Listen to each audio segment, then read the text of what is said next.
Hi friends, welcome to Q&A episode number 212. Every Sunday మన ఛానల్లో Q&A episode జరుగుతుంది కదా. లాస్ట్ సండే Q&A వీడియోలో ఏదైతే మీరు కామెంట్స్ చేశారో వాటిలో కొన్ని ఇంట్రెస్టింగ్ కామెంట్స్ అయితే పిక్ చేశాను. ఫస్ట్ కామెంట్ వచ్చేప్పటికి ఫన్ జోన్ అడిగారు, అన్న మీ డ్రీమ్ కార్ ఏంటో చెప్పండి అన్న అని చెప్పేసి. నాకైతే SUV కార్స్ అంటే చాలా ఇష్టం, ఎందుకంటే కొద్దిగా గ్రౌండ్ క్లియరెన్స్ అయితే ఎక్కువ ఉండిద్ది, స్పీడ్ బ్రేకర్స్ దగ్గర కూడా ఎక్కువ స్పీడ్ అయితే వెళ్ళిపోవచ్చు, పాట్ హోల్స్ దగ్గర కూడా స్లో అవ్వాల్సిన అవసరం లేదనమాట. ఎక్కువ స్పీడ్ వెళ్ళే కార్స్లో నాకు మజిల్ కార్స్ అంటే చాలా బాగా నచ్చుతాయి అనమాట. ఫార్డ్ మస్టాంగ్ కానీ లేకపోతే డాడ్జ్ ఉంది కదా, డాడ్జ్ ఛాలెంజర్ కానీ ఇట్లాంటివి అయితే చూస్తానికి బాగుంటాయి, అలాగే మంచి స్పీడ్ అయితే వెళ్తాయి. నాకైతే ఇవి పర్సనల్గా ఇష్టం. మీకు ఎలాంటి కార్స్ ఇష్టమో కింద కామెంట్ చేయండి. నెక్స్ట్ శ్రీహర్ష అయితే చేశారు, BMW తీసుకుంటున్నావా బ్రో, రీసెంట్గా F450 GS మీద మీ ఒపీనియన్ ఏంటి అని చెప్పేసి.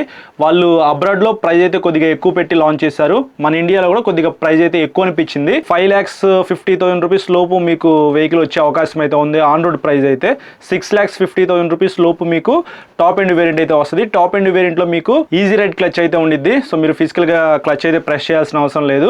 ఆ ఫీచర్ కోసమైనా, అలాగే ఆ కలర్ అయితే చాలా బాగా నచ్చింది కాబట్టి ఎక్కువ మంది అదే కొనడానికి ఇష్టపడతారు. 6,50,000 రూపాయలు అంత అమౌంట్ ఆ వెహికల్కి పెట్టడం వేస్ట్ అని చెప్తాను. ఇంకా ఇంజిన్ పెర్ఫార్మెన్స్ ఎలా ఉంది, వైబ్రేషన్స్ ఉన్నాయా లేదా, ఇవన్నీ మనం చెక్ చేస్తేనే తెలిసిద్ది అనమాట.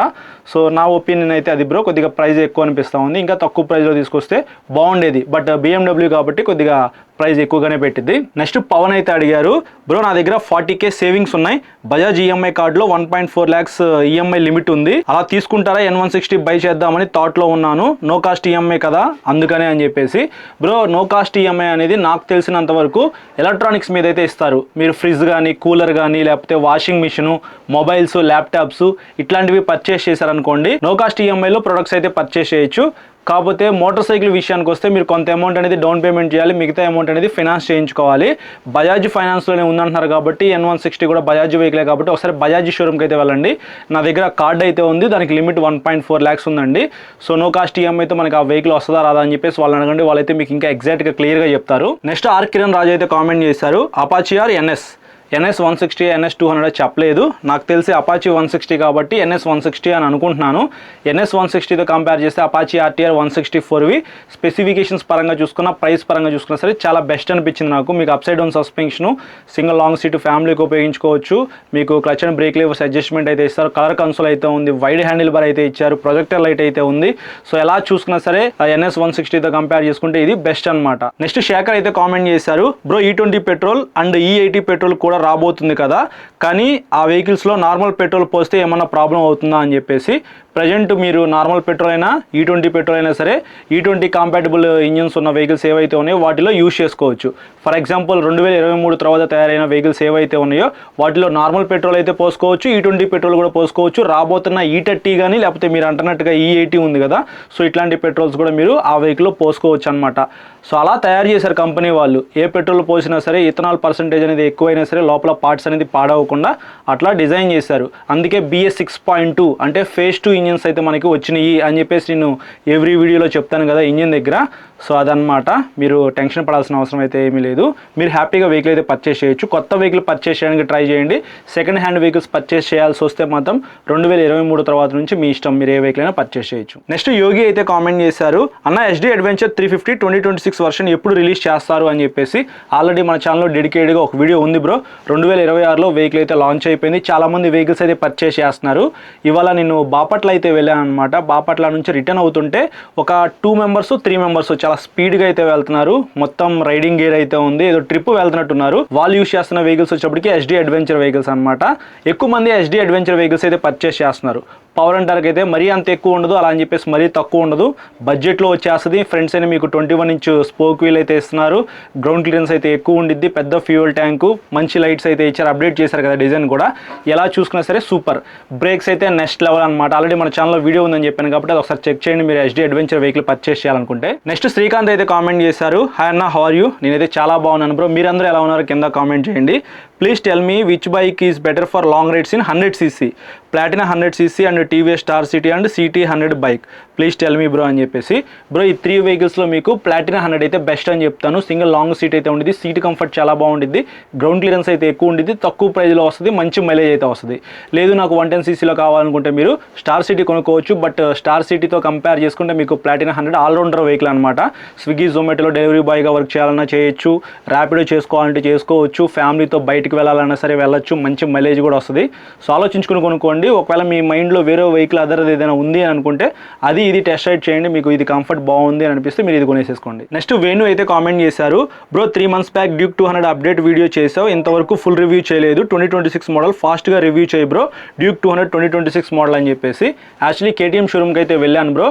డ్యూక్ 200 వెహికల్స్ అయితే ఉన్నాయి, కానీ లేటెస్ట్ ఆరెంజ్ కలర్ కొత్తగా వచ్చింది కదా, so orange and blue colour కాంబినేషన్లో ఆ వెహికల్ అయితే అక్కడ లేదనమాట. మీకు లేటెస్ట్ వెహికల్ చూపిద్దాము అని చెప్పేసి నేను వీడియో అయితే స్కిప్ చేస్తున్నాను అనమాట, ఆ వెహికల్ రాగానే చేద్దాము అని చెప్పేసి. అలాగే డ్యూక్ 350 కూడా వచ్చేసింది కదా, అడ్వెంచర్ 350, ఇట్లాంటి వెహికల్స్ కూడా పెండింగ్లో ఉన్నాయి, చేయలేదు ఇంకా నేను. సో అన్నీ కలిపి ఒకసారి నేను చేద్దామని చెప్పేసి ఆగాను అంతే. లేట్ అయితే ఏమీ చేయలేదు, నాకు గుర్తు అయితే ఉంది, నేనైతే ఏం మర్చిపోలేదు. వీడియో అయితే ఖచ్చితంగా మీరు మన ఛానల్లో చూస్తారు. నెక్స్ట్ నాగ గణేష్ అయితే కామెంట్ చేశారు, జావా 42 FJ ఓనర్షిప్ రివ్యూ చేయబ్రో అని చెప్పేసి. యాక్చువల్లీ ఓనర్షిప్ రివ్యూస్ ఏవైతే ఉన్నాయో అవన్నీ నేను మీకు అప్లోడ్ చేస్తానని చెప్పేసి చాలా రోజుల క్రితమే చెప్పాను. కొన్ని వీడియోస్ పెండింగ్లో ఉన్నాయి కాబట్టి ఫస్ట్ వాటిని కంప్లీట్ చేద్దామని చెప్పేసి చూస్తున్నాను. ఇవన్నీ అయిపోయిన తర్వాత ఒక ర్యాండమ్ పర్సన్స్ ఎవరైతే ఉంటారో, వెహికల్స్ యూస్ చేసే వాళ్ళు ఉంటారు కదా, చాలామంది వాళ్ళకి నచ్చిన వెహికల్స్ అయితే పర్చేస్ చేసి యూస్ చేస్తూ ఉన్నారు. సో వాళ్ళ దగ్గరికి వెళ్ళి, ర్యాండమ్ పర్సన్స్ దగ్గరికి వెళ్ళి ఓనర్షిప్ రివ్యూ తెలుసుకుందాము, వాళ్ళు ఫేస్ చేసిన ప్రాబ్లమ్స్ ఏంటి, ఎంత పడింది, ఇవన్నీ మొత్తం మనం అడుగుదాం. మన ఓనర్షిప్ రివ్యూస్ ఎలా ఉంటాయో మీ అందరికీ తెలుసు కదా, ఆ స్టైల్లో మన స్టైల్లో వీడియో చేద్దాము. ఓనర్షిప్ రివ్యూ వీడియోస్ అయితే మీకు అప్కమింగ్ మంత్స్లో చాలా వీడియోస్ అయితే వస్తాయి. అలాగే జావా 42 FJ ఎవరైనా యూస్ చేస్తుంటే దాని మీద కూడా వీడియో చేయడానికి ట్రై చేస్తాను. నెక్స్ట్ శేఖర్ అయితే కామెంట్ చేశారు, హాయ్ అన్న, మీరు బైక్ రివ్యూ చేయడానికి షోరూమ్కి వెళ్ళినప్పుడు స్టాఫ్ మిమ్మల్ని ఎలా రిసీవ్ చేసుకుంటారు? మిమ్మల్ని ఎలా రిసీవ్ చేసుకుంటారో నన్ను కూడా అలాగే రిసీవ్ చేసుకుంటారు బ్రో. ఏదైనా ఒక వెహికల్ నేను రివ్యూ చేయాలి అని అనుకుంటే ఫస్ట్ షోరూమ్కి కాల్ చేస్తాను, నేను చేయాలనుకున్న వెహికల్ అలాగే నేను చేయాలనుకున్న కలర్ అక్కడ ఉంది అని అనుకోండి. సో వాళ్ళని అడుగుతాను, ఉందంటే ఉందని చెప్తారు, పెట్రోల్ పోసేసి పక్కన పెట్టేసేసేయండి, నేను వస్తున్నా అని చెప్తాను. నేను వెళ్ళగానే వెహికల్ తీసుకొని షూట్ లొకేషన్కి వెళ్ళిపోయి షూట్ చేసేస్తాను అంతే. ఒకవేళ ఏమైనా డిలే అయిందనుకోండి, ఏదైనా వర్క్ ఉండి కొద్దిసేపు డిలే చేస్తే మాత్రం నేను షోరూంలో కూర్చుంటాను. మ్యాక్సిమం ఎంత తొందరగా కుదిరితే అంత తొందరగా నాకైతే వెహికల్ ఇచ్చేస్తారు, నేనైతే షూట్ చేసేసుకొని వాళ్ళకి మళ్ళీ రిటర్న్ వెహికల్ ఇచ్చేసి ఇంటికి వచ్చి ఎడిట్ చేసి అప్లోడ్ చేస్తాను. నెక్స్ట్ రాజు అయితే కామెంట్ చేశారు, అన్న XSR 155లో కలర్ డిస్ప్లే ఈ ఇయర్లో వస్తుందా రాదా అని చెప్పేసి. యమహా దగ్గర నుంచి ఎటువంటి అప్డేట్ అయితే లేదు బ్రో. MT-15లో అలాగే FZX హైబ్రిడ్లో మీకు కలర్ కన్సోల్ అయితే ఉండిద్ది కదా, అలాంటి కన్సోల్తో తీసుకొస్తే బాగుండు. కాకపోతే నియో రెట్రో స్టైల్లో ఉండడానికి వాళ్ళు రౌండ్ కన్సోల్తో తీసుకొచ్చారు కదా, నాకు తెలిసి అప్డేట్ చేయకపోవచ్చు. ఇఫ్ ఇన్ కేస్ ఫ్యూచర్లో అప్డేట్ చేస్తే హ్యాపీ అనమాట, ఎందుకంటే కన్సోల్ విజిబిలిటీ బాగుండిద్ది, ఇంకా మనం చాలా ఫీచర్స్ అయితే ఆ వెహికల్లో పొందొచ్చు అనమాట. కన్సోల్లో మనకి చాలా మంచి మంచి ఫీచర్స్ ఇచ్చి అప్డేట్ చేస్తారు కదా. సో యాజ్ ఆఫ్ నౌ అయితే అప్డేట్ లేదు, కానీ ఫ్యూచర్లో రావాలని చెప్పేసి కోరుకుందాము. నెక్స్ట్ మోహన్ అయితే కామెంట్ చేశారు, 13 months బ్యాక్ నాకు రిప్లై ఇచ్చావు బ్రో, జాంటీస్ బైక్ గురించి చెప్తావు అన్నావు కదా, ఇప్పటి వరకు వీడియో చేయలేదు అని చెప్పేసి. మాకు దగ్గరలో విజయవాడలో షోరూమ్ అయితే ఉండిద్ది అనమాట. జాంటీస్ బైక్స్ అయితే ఆ షోరూంలో లేవు. నేను 1 month బ్యాక్ అయితే వెళ్ళాను అనమాట. సో అక్కడ మనకి ఏ వెహికల్స్ కూడా లేవు. ఇంతకుముందు కొద్దిగా స్టాక్ అయితే ఉండేవి, ఇప్పుడు అవి కూడా అయిపోయినాయి అంట. పైన యుద్ధం జరుగుతుంది కదా, దానివల్ల వెహికల్స్ అయితే ఏమీ రాలేదు షోరూమ్కి. మీకు ఏదైనా వెహికల్ కావాలి అనుకుంటే 2 to 3 months అయితే టైం పట్టింది రావడానికి, మీరు డెలివరీ తీసుకోవచ్చు అన్నారు. బ్రో నేను డెలివరీ తీసుకోవడానికి కాదు, రివ్యూ చేయడానికి అడిగాను అని చెప్పేసి వాళ్ళకైతే చెప్పాను. బ్రో మీరైతే మాకు తెలుసు, మేము మీ వీడియోస్ అయితే ఫాలో అవుతూ ఉంటాము, బట్ వెహికల్స్ అయితే ఏమీ లేవు అనమాట రివ్యూ ఇవ్వడానికి. ఒక 2-3 months టైం పట్టిద్ది, వస్తే మాత్రం మీకు ఇంటిమేట్ చేస్తాము అన్నారు. కానీ నాకు తెలిసి వెహికల్స్ అయితే రావు, చాలా టైం అయితే పట్టిద్ది. యాజ్ ఏ యూట్యూబర్గా, ఆటోమొబైల్ రివ్యూవర్గా నేను ఆ వెహికల్స్ కూడా రివ్యూ చేయాలి. మీకు నచ్చిన వెహికల్ మీరు పర్చేస్ చేస్తారు, నేను వీడియోస్ చేసుకుంటూ వెళ్ళిపోవడమే కదా. ఖచ్చితంగా ఆ వెహికల్ ఆ షోరూంలో ఉంటే మాత్రం రివ్యూ చేస్తాను బ్రో. అది ఎప్పుడు ఏంటనేది నేనైతే గ్యారెంటీ ఇవ్వలేను, కానీ వస్తే మాత్రం ఖచ్చితంగా వీడియోస్ అయితే మన ఛానల్లో మీరు చూస్తారు. ఫైనల్గా టుమారో అయితే కామెంట్ చేశారు, Triumph Scrambler 350X or can I wait for Adventure 350, which should I buy, please suggest bro అని చెప్పేసి. స్క్రాంబ్లర్ Xలో మీకు క్విక్ షిఫ్టర్ అయితే ఏమీ ఉండదు, అదే అనలాగ్ అండ్ డిజిటల్ కన్సోల్ అనమాట. అదే మీరు అడ్వెంచర్ 350లో చూసుకున్నట్లయితే కలర్ కన్సోల్ అయితే ఉండిద్ది, క్విక్ షిఫ్టర్ అయితే ఉండిద్ది, చాలా ఫీచర్స్ అయితే ఉంటాయి. ఎలక్ట్రానిక్స్ పరంగా ఎక్సలెంట్ అనమాట. మీకు పవర్ అండ్ టార్క్ కూడా కొద్దిగా ఎక్కువ ఉండిద్ది స్క్రాంబ్లర్తో కంపేర్ చేసుకుంటే. చూద్దాం, ఆ వెహికల్ మీద నేను ఇంకా వీడియో రికార్డ్ చేయలేదు కదా, వీడియో రికార్డ్ చేసిన తర్వాత మీకు ఇంకా క్లియర్గా ఎక్స్ప్లెయిన్ చేస్తాను ఆ వీడియోలో. మీరు కొనుక్కోవాలి అనుకుంటే KTM అడ్వెంచర్ 350 వెహికల్ అయితే పర్చేస్ చేయొచ్చు. Not value for money vehicle అయినప్పటికీ మీకు చాలా ఫీచర్స్ అయితే వస్తాయి కాబట్టి అది కొనడానికి ట్రై చేయండి. సో ఇది ఫ్రెండ్స్, ఈ సండే Q&A అయితే. ఈ ఎపిసోడ్ మీకు నచ్చిందని చెప్పేసి అనుకుంటున్నాను. ఈ ఎపిసోడ్ మీకు నచ్చితే లైక్ చేసి మీ ఫ్రెండ్స్ అందరికీ షేర్ చేయండి. మీకు ఏమైనా డౌట్స్ ఉన్నాయనుకోండి ఈ వీడియో కింద కామెంట్ చేయండి, నేను నెక్స్ట్ సండే పిక్ చేసి ఆన్సర్ చేస్తాను.